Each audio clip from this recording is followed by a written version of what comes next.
Bring out the talent. Bring out the talent. Bring out the talent. Welcome to Bring Out the Talent, a podcast featuring learning and development experts discussing innovative approaches and industry insights. Tune in to hear our talent help develop yours. Now here are your hosts, TTA's CEO and President Maria Melfa and Talent Manager Jocelyn Allen. Hello, Jocelyn. Hi, Maria. It feels so long since we've been together again. I'm so happy to see you and for the episode that we have today for the exact same reason. It always feels that way when we get into our podcast room / studio in air. Yeah, it's because you keep me locked up until, the next episode comes. Oh, exactly. Sorry. I knew you told me not to tell that. You're not supposed to tell people that. Sorry. Yes. We just unlocked you about 5 minutes before. Yes. Yeah, because you need to do recruiting and help find our wonderful talent network jobs. Yes, and I help do. Our clients. Mm-hmm. Yes, exactly. Absolutely. It's very, very important. So it's all for good reason that we keep you closed up. It is. It's so to reignite to charge my battery, so to speak. Yes, right? Exactly. Absolutely. Well, we are very excited to have one of our special guests back for the second time. We loved having her on so much last time. We felt absolutely energized. We ended up having a wonderful webinar afterwards, got incredible feedback, probably the best feedback we've ever received from a webinar. So this woman is a pro, and it's also on a great topic on onboarding, right? We all love that topic. So it's all like so much of it happening right now too, right? Like there is a recharge and reigniting onboarding programs, and I think it has a lot to do with the market changing again. Now people are hiring again. It's nice to see. It's very nice to see. So starting a new job should feel energizing, not overwhelming, correct? Yet research shows that nearly 30% of new hires leave within their first 90 days. They're like, I am getting out of that place. That place is a bunch of crazy people. They have no idea what they're doing. But that's a costly miss that often traces back to ineffective onboarding and orientation. Even more telling, only 12% of employees believe their company provides a great onboarding experience, which means most people the system fails them at exactly the moment they need it most. And considering that organizations with a strong onboarding process improve new hire retention by 82% and productivity by over 70%, the stakes for getting it right are clearly high. In this episode of Bring Out the Talent, we are joined by Dr. Mechelle Roberthon, a nationally recognized HR and organizational development leader, keynote speaker, and consultant. With over 15 years of experience helping organizations strengthen culture and elevate employee experience, Dr. Rob is known for her practical, people-first approach that turns talent strategies into measurable business results. Today's conversation is about shifting onboarding and orientation from administrative necessity into strategic advantage, from blending compliance with culture to designing orientation that truly resonates. Dr. Rob shares strategies leaders can use to set employees up for long-term success. Get ready for a future-focused discussion that will reshape how you think about onboarding, orientation, and those first critical steps of the employee journey. Welcome, Dr. Rob. Thank you. I'm so excited to be back. We're so excited to have you. Excited to have you, Dr. Rob. We've been waiting.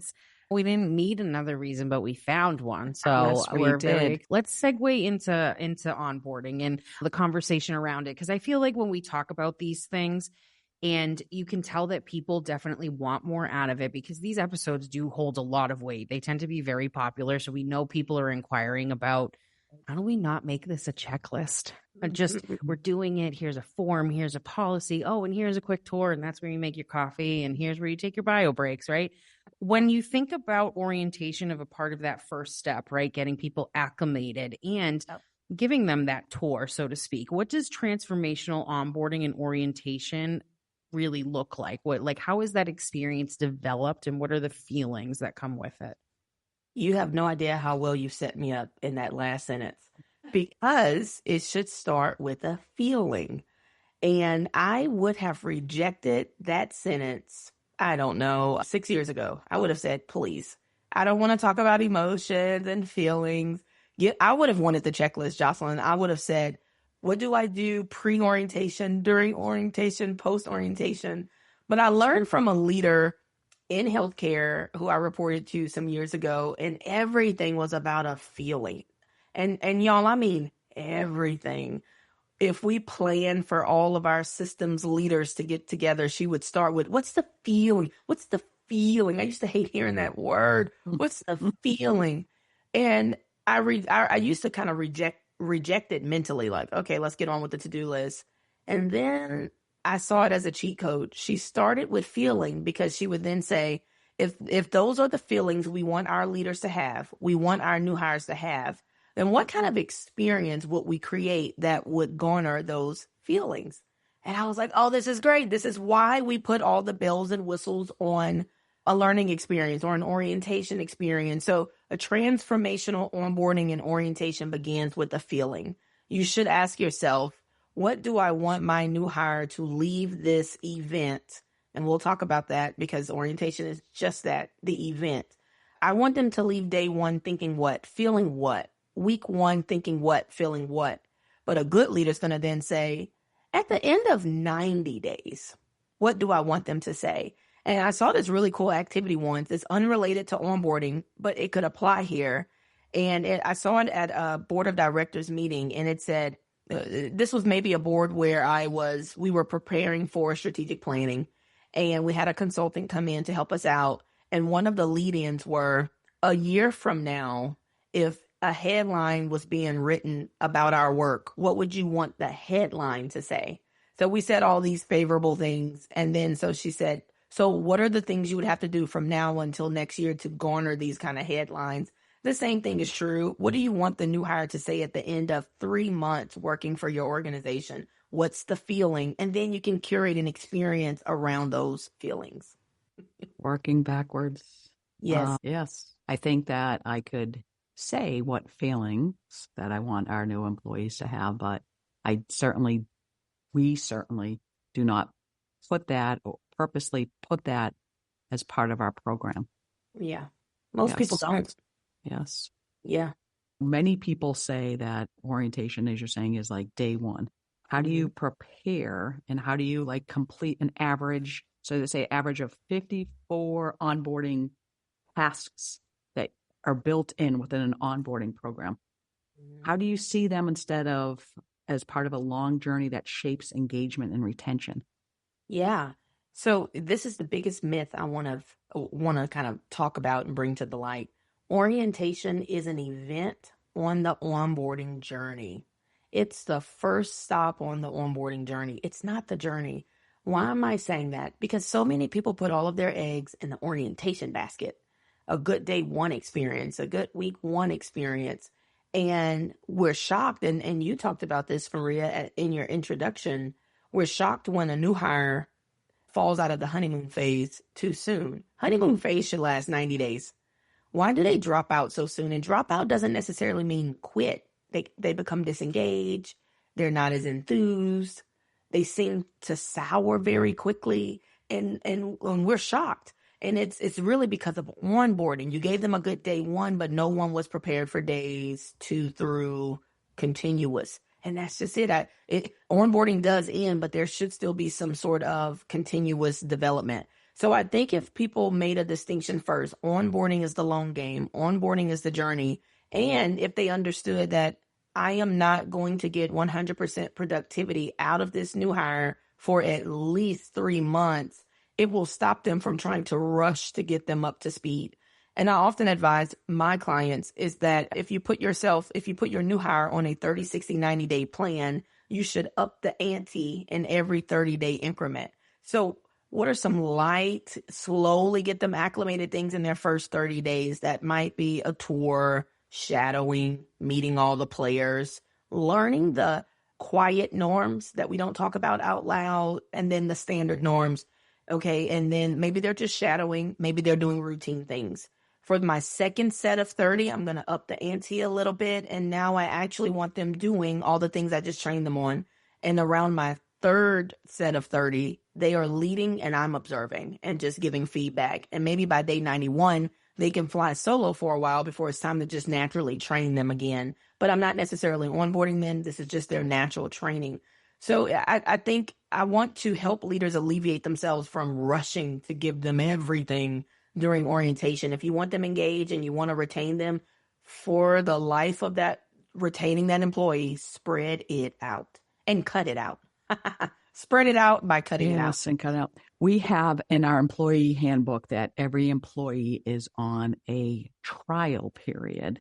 And we call it kind of an orientation for them to see, is TTA the right fit for them? And are they the right fit for TTA? We did have the 90 days and we actually changed it to 90 to 180 days. So 3 to 6 months.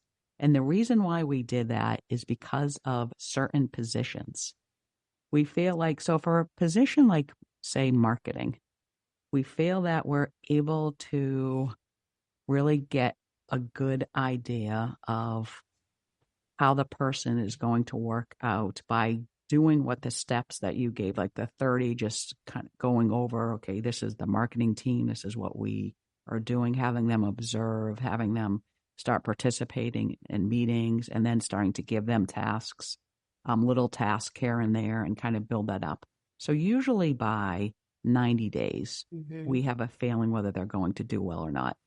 It's interesting, though, some of our other positions, such as business development or sales, that's where sometimes we might take a longer time to see how that person is doing. And not that necessarily our business is extremely complicated, but in learning and development, we get involved in so many different areas. And every day, every conversation is so different that we felt that by just only having the orientation for just 3 months, it was not long enough. We did not have a good chance for both of us to be able to see. We needed to spend more time on that onboarding. Yeah. More than the 3 months, going up to 6 months Yep. to look to see whether, again, I'm looking at it probably more from like, is it a good fit on both sides? I love that. And you don't see often a lot of mercy in sales positions because they want you to produce so quickly. Show me what you got very early on, but we're not necessarily telling them how to sell the TTA way. What is our sales philosophy? What's in your kit, so to speak? Are there one pages? Are there scripts? Or how do you respond to common rejections? And you might say, well, they should come preloaded with that. Yeah, they might have sales experience, but they don't know how to sell our way according to our values. So kudos to you all for recognizing 90 days was just the tip of the iceberg. You needed to stretch it out a little bit more to see really. And I love that you keep saying mutual fit. I love that because we tend to think new hires are at our mercy, but you need them too. And they're interviewing you too. And I think in the interview process, we all kind of overpromise, underdeliver. The employee is saying things like they're coachable, they're teachable, and I don't mind being corrected. First day on the job, you correct them, and don't talk to me like that. But the employer is also promising too, we're a family, I'm flexible, we're easygoing, open door policy, and you can't find your leader in week 1. So I love that you keep emphasizing how mutual it has to be. Thank you for that. Yes. It's a huge part of, I think, a culture too, right? Is that like we've learned and evolved based on how our company has learned and evolved, and like what is a good two-way street, right, so to speak, because it is that dual fit. And it is, I think, the harder thing to teach, right? Like because it's how do I explain this? It's like it's learned, but it's I don't know that it's like something that you sit down and like teach classroom style. It's like exposure therapy almost. It's like it's like that's like the best comparison that I can think of for like adapting and learning culture is like not being thrown into it, but like here's this little piece of it, and here's a little bit more, and those little things like we want to know just as much from you if this is a good fit, is opening those doors. And so, like, again, I want to transition into that part of it. That strategy piece is the cultural alignment,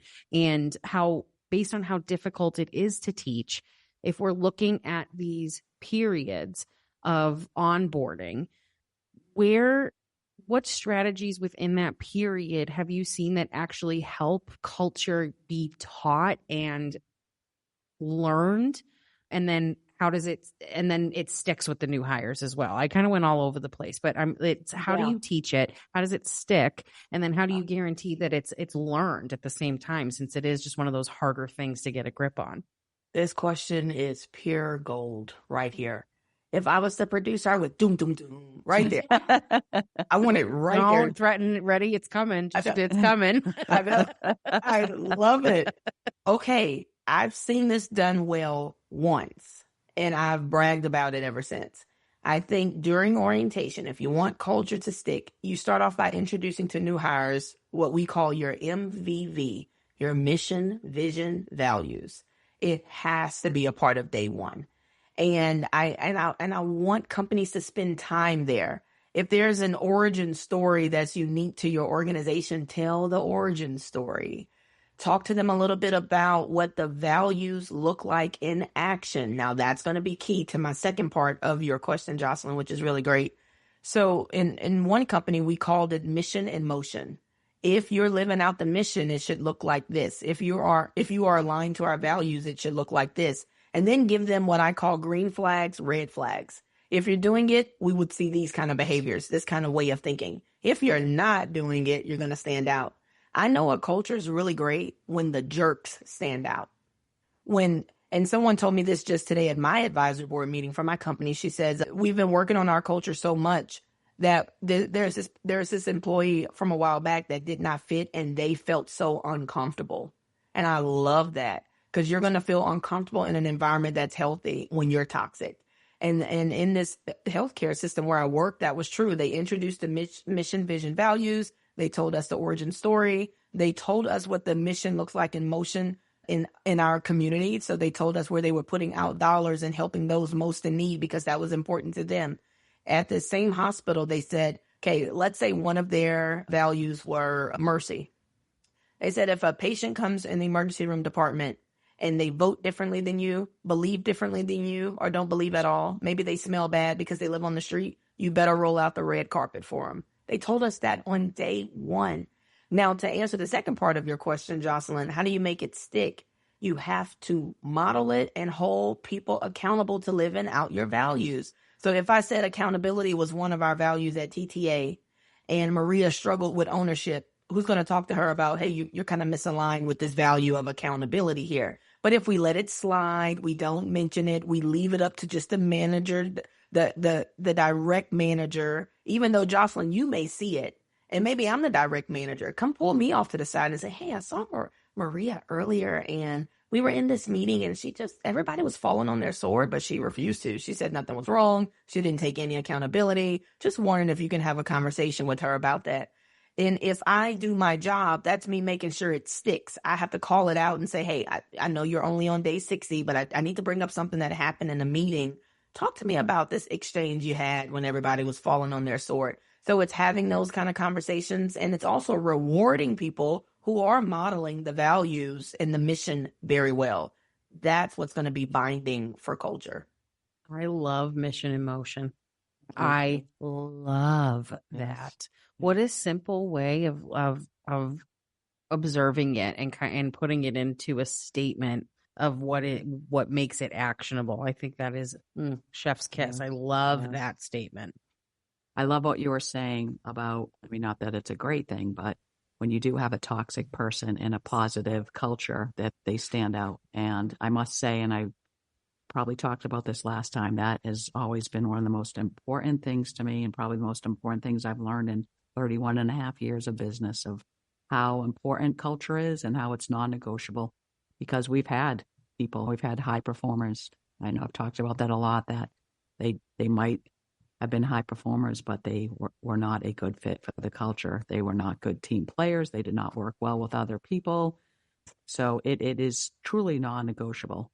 And that's hard sometimes to find out in the hiring process, right? So that's where after maybe 30, 60, 90 days, you can see it quicker than ever. And again, like if you do have such a positive culture of people working so hard and working together like so well and really wanting the best of other employees, then it does not do well for an organization, because what we talk about a lot too is I believe everybody has good intentions. And I believe that we've hired everybody that has had good intentions. And if people have good intentions, then we should be able to work things out. If not, then it's a whole nother story. But if they do, then we have to figure out how we can see eye to eye, because of course we are people, we have stress. Thankfully that we try to laugh and alleviate a lot of stress here, not take ourselves so seriously. You do hear laughing a lot here, because that is a very important part of our culture. But yes, it is such an important thing. My sister is a psychologist, and we were actually speaking over the weekend, and she was telling me about how so many of her patients go in and they just have such horrible, toxic work cultures. And it's interesting, because I always feel like, oh, that must be like so 10 years ago. Like, how would a company still have such toxic work cultures like nowadays?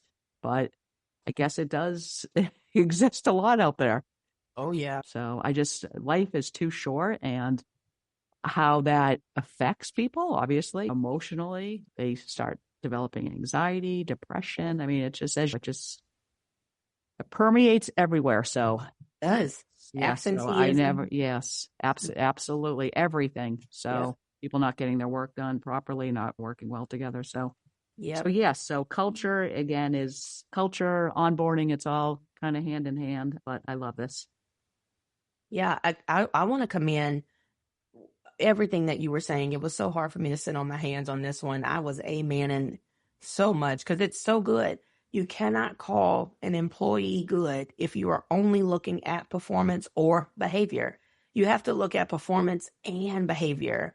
I've even been doing a lot of presentations about employee retention, but using the 9-box model, which is traditionally a succession planning tool, but I've been calling it the 9-box model remix. Because if you Google 9-box model, it's looking at potential on the y-axis, performance on the x-axis. My remix is looking at behavior on the y, performance on the x. And just looking at all these intervals of these boxes and how it's problematic. And what you just described, Maria, is the talented but difficult employee, high performer, horrible attitude. And we keep them around because they're the only ones who can insert the thing, run the machine, deal with that irate client. They've been here 30 years. And the quick solve with this, cross-train other people. Because you know who else knows they're the only one who can do the thing and that you need them? They know it. Yes. And likewise, the opposite person is problematic too. The high behavior, low performer. You struggle to discipline this person too because we like them. She's so nice. She's willing. She's so interested. She does sloppy work. She misses deadlines. She's confused all the time. You have to teach and reteach, and she just doesn't get it. Ask me how I know. It's a problem. So I love everything that you're saying. It's no longer that, because if I don't address your bad behavior, I am saying consciously we value performance over behavior. And a culture can't survive that way. It can't be either or. It's both. Yes. And I must say, I think in a fairly recent situation, we actually worked longer with somebody because of a better behavior than other things. You feel like they must have it in them to be able to learn. And it's not, again, it's like we were talking about. It's not that anybody did anything wrong. It wasn't the right fit.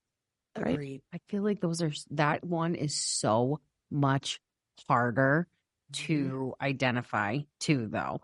Like, I think it's gotten a lot easier for people who are just like really just not decent people to work with, that it's easy Much to be easier. like, this is not worth it. Yes. You know what I mean? Yes. But then Right. the other side where you're like, this could be so worth it because this person is awesome if I just give them a little more, that it's so hard to let go of that because they are what the other person wasn't, right? Especially if they come in tandem.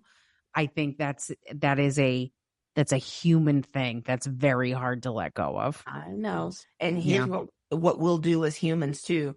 We're scared of the low behavior high performer. Most people fear this person because they have low behavior. This is not sometimes bad. They're consistently problematic, hard to collaborate with. Maybe they are not the say good morning, say good afternoon kind of people. They are just difficult. But they're so talented and so smart. They might know more than you do. They have more tenure. We fear them. We fear that they're going to leave and leave us in a lurch. But then the opposite person, we don't want to hurt their feelings. But just remember this. The number one group of people complaining about both are your high performers. And low performers don't look for other jobs. High performers do. High performers talk. They complain. They have issues. And after a while, they're going to say, wait, how are we all getting either the same or similar pay, same or similar perks, and I'm killing it. I go above and beyond. And what we accidentally do with high performers, we reward them with more work because they're old faithful, they're old reliable, they're old dependable. And you underdevelop your low behavior, low performing people because your high performers are carrying everything that you need until one of them quits and you're in a bind. And now you have no more rock stars on the team because you put all your eggs in those two people who you burnt to a crisp by just simply not elevating the rest of the team. How do you think that the onboarding handoff affects the clarity and the engagement of onboarding? Because I mean, you hear sometimes too that these interdepartmental collaboration for hiring especially if you have a recruiting department, is huge because those messages, there is a messenger involved in that along with the collaboration and a lot of moving pieces. So is there because onboarding can be something that's very, very overwhelming, do you think that there is a process or things that you've seen regarding that handoff from recruiting to the hiring manager of that new hire that is affecting engagement? And how do you change that without it affecting the drive of the business? Because obviously you hired that person for a reason, right? So how do you keep it moving? Well, one, there needs to be a process. There needs to be an intentional, documented handoff process. So what we're calling onboarding at the recruitment phase is not onboarding. That's pre-boarding. So recruiters have nothing to do with onboarding. They acquire the talent. Somebody needs to develop the talent. And so when I think about my time in in-house roles, recruiters would recruit. On day one orientation, the recruiter's job is done. They got to get back out there and source for candidates. They got to get back out there and start this cycle all over again. So the first handoff is from the recruiter to whoever your developer is. And that developer is typically somebody in a general role like human resources. They're going to do a generalized orientation for multiple positions, multiple departments, all same orientation. So they all can hear the same information. That's why mission, vision, values, company history, how you clock in, here's your name badge, security, cybersecurity, all the things. And then this is where, Jocelyn, I've seen it fail almost always. The developer needs to pass the baton to the hiring manager and say, hey, listen, I finished my 35%. You own more than 50% of this whole journey. Do you, department manager, have a department orientation that you can bring them through? How do they know where to put their items, like their purse or their wallets or whatever the case may be? When is lunch in your department? That sounds so silly, but these are the things that disorients a new hire. Are there any standing meetings that new hire needs to attend? What about uniforms? Did we do anything special on Fridays? Can you go over my job description in detail? And that's day one of my department orientation. And then, leader, I'm hoping the next day, because you're not going to drown me out now with all the rules and blah, blah, blah that nobody's going to retain. But the next day, the hiring manager comes back and says, hi, Maria, welcome back to day 2 in our department. We're so excited that you're still here. And let me walk you through what your next 180 days is going to look like. Let me introduce you to Jocelyn. She's going to serve as your buddy. You're going to work with her for the rest of this week. She's going to introduce you to our learning management system. I'm going to get you to get some modules done because that's really foundational knowledge. But guess what, Maria? You won't be doing that all day. You'll work with Jocelyn in those modules until 11 a.m. And then we'll let you go on an hour break. And then you'll spend some time with me where we're going to go over active projects we're currently working on. Imagine this kind of slow build, but everyone's passing the baton at the right time. Recruiters need to know when to let go so we can do orientation. Orientation people need to pass it to the department heads, and then they need to have both an orientation and an onboarding ready. They almost always don't have a good system ready. They might have a good first week done, but after that, they expect that this employee just functions like they've been there a while. And I'm thinking, Maria still just started, y'all. She's only been here 3 weeks, and this is how it's kind of crazy. The hiring manager goes, 3 weeks? That's all? Yes, not 30 years, 3 weeks. Calm, slow it down. Check in with her. Ask her if anything's confusing. And then this is going to blow your mind. If I'm onboarding Maria, there's going to be a day where I have nothing on the schedule for her. Because let her catch her freaking breath. How about we give her nothing where she could check emails, wander around the office, go fall forward, go follow up on all the things I'm giving you as to-dos. You should read this policy. You should go do that. Go explore the internet. When is she going to do that if every minute is notated in the plan? So give her some breathing time and breathing days. She'll come back recharged if you say, okay, Thursday is the last training I have with you. On Monday, we'll get back in the classroom and I'll teach you something brand new. Most departments are not that robust, and that causes issues with not only retention, but really with the onboarding journey, because now you're holding me to the same standard as somebody who's been here 7 years, and I've only been here 3 weeks. Excellent information. I don't think we build enough downtime in some of our orientation programs. So yeah, most people don't. Definitely. The new hire has to breathe. We have 3 new hires actually starting in 2 weeks, and we're actually working on that right now. So trying to update it. Yes. So this will definitely be beneficial. So I know we talked a little bit. I used the example about our kind of trial period, orientation period extending to 6 months. Some companies say that onboarding could even take like a full year, and I certainly could see that even longer than that. Where do you see that happening? Is it for certain levels of positions, certain companies? When does it go that long? And when should it stop? I think it depends on the scope of the role, for sure.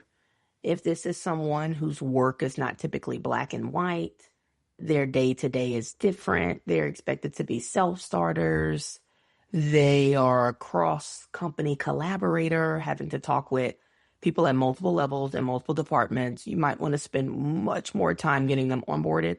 And Maria, what I love is you said the magic things. Traditionally, it should take a year to get 100% productivity out of a new hire because you have given them a long runway to get up to speed. But most companies think that takes too long, or they think that they can't get anything out of them under that year. They're producing, they're doing things, but there's this nice exchange of train and practice. And there's a lot of grace and mercy and train and practice, a lot of one-on-one meetings, etc. So certainly you see this, the higher level roles, the higher up you go on the org chart.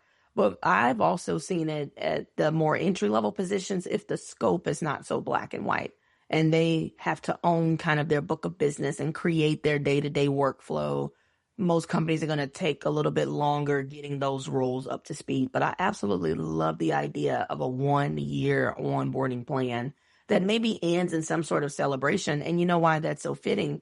Most people track success with their new hires by if they can retain them over 1 year or more. So if your new hires are leaving under the 12-month mark, that's a red flag that I would want to investigate to figure out why. So if we're evaluating at the 1 year mark, extend onboarding then to 1 year. Of course, it's something that kind of transitioned me into another question, because retention rates are a huge measure of success. It's always talked about. It's a key indicator, KPI of good leadership. I feel like people indicate that a lot as a resume builder almost, but I will tell you, and I hear it from people that I'm recruiting all the time because they ask about it. We've all experienced it as well, that the onboarding process is a huge reason why people stay and why they stay engaged. And it actually ties in a lot to that golden retention rate. So if we're talking about how we can make those things go hand in hand, okay, let me paint a picture for you, okay? You are building a dashboard for onboarding effectiveness. Okay. It's yours, Dr. Rob. What 3 metrics have to be on it for you to say A+? You nailed it. All right. I'm going to go with retention checkpoints, but probably at the 3, 6, 12 month mark. Okay. Oh man, only 3. I'm going to say ramp up time, their time it takes to get them from new hire to like their first contribution to the team. And so the hiring manager would have to identify that answer. I know that new hire is officially acclimated when, and then it's whenever that new hire can reach that pinnacle. And then I'm torn between the third thing being either manager satisfaction with the new hire and or the new hire experience in some sort of survey. So what do they say about their own onboarding journey? Was it too much? Did they learn enough? If they, knowing what they know now, what would they do differently? And so looking for some ideal remarks there, but those would be my top 3. I like that. And not to give anything away, but we started doing something like that pretty recently too, where the last thing you said, where you would pick either or, we kind of blended it together. So each, like the manager and the person that you're, I don't want to say evaluating, but I'll say that quickly just for lack of a better word, both receive the same survey. But the manager is answering it on behalf of the relationship with the employee. And then the employee is answering it on behalf of their own experience. So they are saying things, here's what I really enjoyed. Here's what I've learned. Here's what I need next. And then the manager is saying, here's what this person did really well. Here's what I think they've learned. Here's what I think they should do next. Right. And then pairing it all together. And we've done it once because is it on a 9-month rotation? I think, Maria, something like that. So we've done it once so far. But I even gave feedback. I was like, this was really cool to see. It seems something very simple. It probably took us a half an hour to do, but the parallels and then also the disconnects between the answers, it's like, okay, we're on the same page. And then I also saw, wow, I think this person is so much better at something that they still think they need a lot of help with. Oh, yeah. And here's something that they want to do that I had no idea that they were interested in. It was very, very cool to see. Very cool to see. I love that. That's so good. And you're right. You can do both. I don't know why I chose it as a toss-up. Leader or new person, I want both. A step ahead of that would be the peer feedback. Also, maybe like a baby 360. That one's a little dicey because the peers would have to be equipped enough, mature enough, objective enough to give some feedback. And this is not whether do you like Jocelyn or not. Is she contributing in a way that adds value to your department? And I would put some kind of ownership on them. And how have you helped her get up to speed? Because they are part of the onboarding journey as well. So everybody listening, that's a coworker. And sometimes they'll hear episodes like this and they'll go, I'm going to send this to my manager. No, I'm talking to you too. You are part of a new hire's onboarding journey because guess what? They can tank it for that new hire's entire experience. What if my boss is great, but the team sucks? My boss is really nice, but no one invites me to lunch. People they're hazing me a little, cold shoulder. They're barely training me. Some of them are a bit jaded themselves. They could tank it for the new hire. So I would want to capture something from them too. Very good information. So if you are advising a company that's ready to completely rethink their whole onboarding program, what bold change would you recommend for them to actually incorporate and not shy away from? Oh man, that's good. Bold change. The first thing that came to my mind, and this is probably a broken record, artificial intelligence. David, this is where I need another doom, doom, doom, doom. Because we're so afraid of the bots. We're afraid of the bots replacing the human. But I don't mean this in a competitive way, but figuring out ways that AI can help in onboarding and orientation efficiency. What is something that AI could possibly do to make your onboarding and orientation life easier, better? So most people are probably using AI in their applicant tracking system to scan and read resumes and job applications and then produce some sort of feedback about the applicant. That's AI integration. I also see it with micro learning. I would love to see more micro learning from your cell phone. And there's companies out there that's already doing that, where you can complete an entire module, if you will, via text message or maybe from an app from your phone as well. I think you're going to see more AI integration in software tools you already use, like Slack, like Teams. I don't use Teams professionally anymore, but when I was in an in-house role, I remember Teams having this feature where you could maybe click your mood for the day. And you can, like, if you're in a channel with somebody, you can kind of send a mood. What? So you can let the smiley face do the talking for you instead of saying, I'm on a trip today.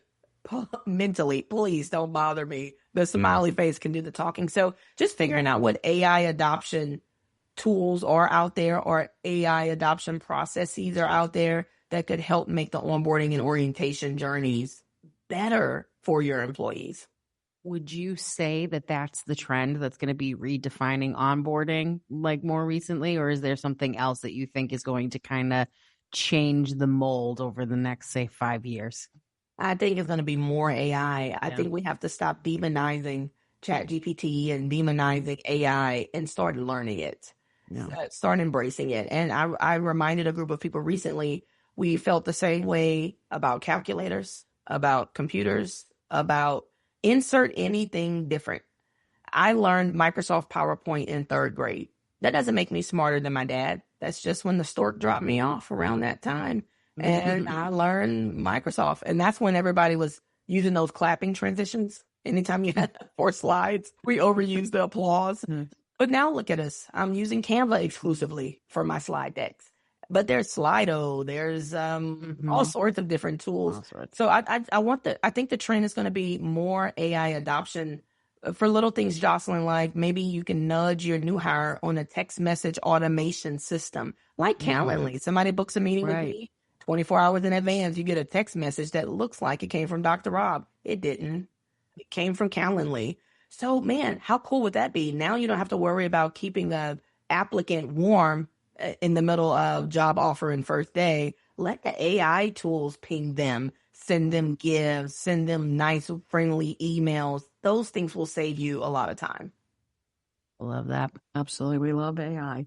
We do. And we're, obviously there's so much specifically. Yeah. Like me and ChatGPT are bros. We talk all the time. Bros. They we like really, right? No, see, you get it. Like when those like came out, they're like, don't say please, you're wasting energy. And I was like, I will say please and thank you every time. I am not a disrespectful person.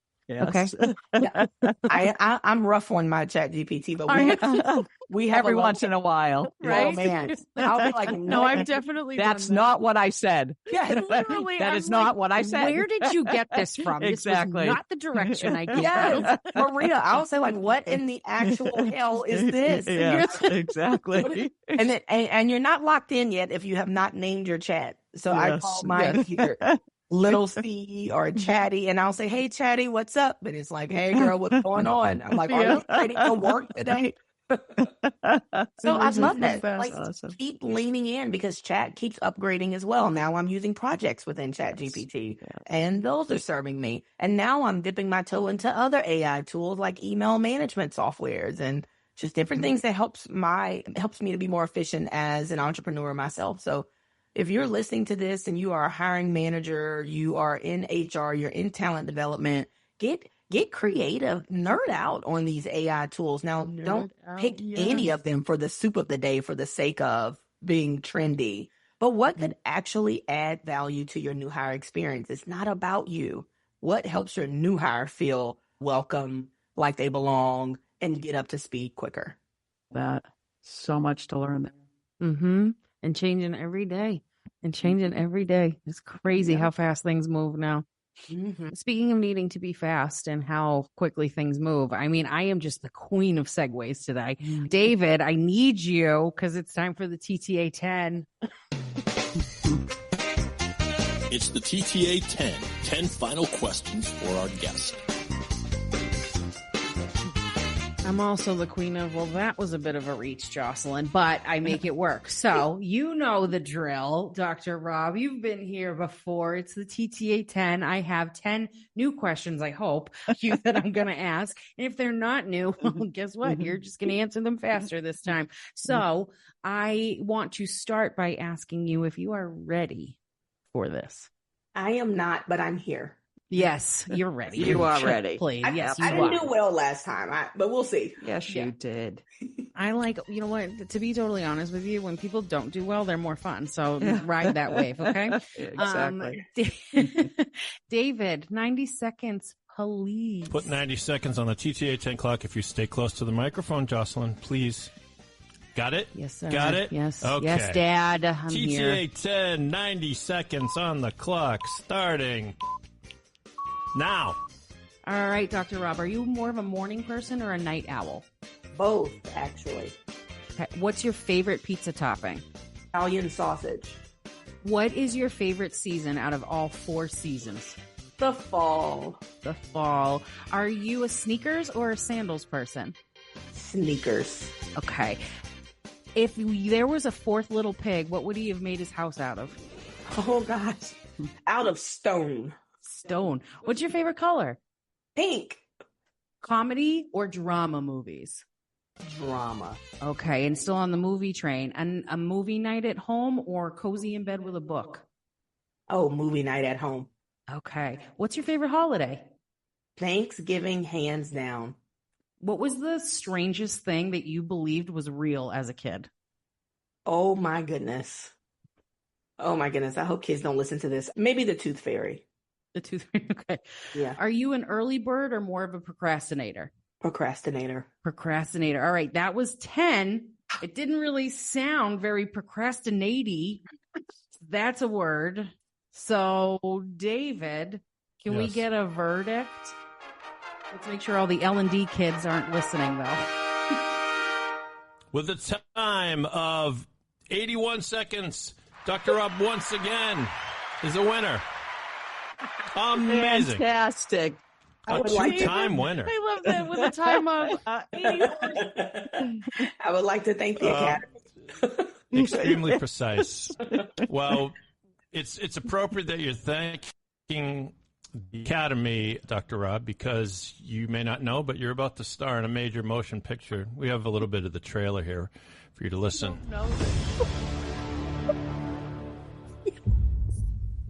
In a world where companies are lost in the fog of dysfunction, one woman had the clarity to bring the order. She's not just a consultant. She's a certified force of nature. With over 500 courses taught, 50 stages rocked, and countless minds transformed, she doesn't just inspire change. She implements it. The strategist, starring Dr. Mechelle Roberthon, from confusion to clarity, one org chart at a time. Rated E for excellence. Coming soon to a boardroom. There you go. Coming soon to a boardroom. There you go. Listen, this is going to sound counterproductive. Artificial intelligence must be stopped. It's wild. That was awesome. Glad you like it. David, I still sing my other song in my head. Oh, cool. Call Dr. Phil, call Dr. Rob. That's right.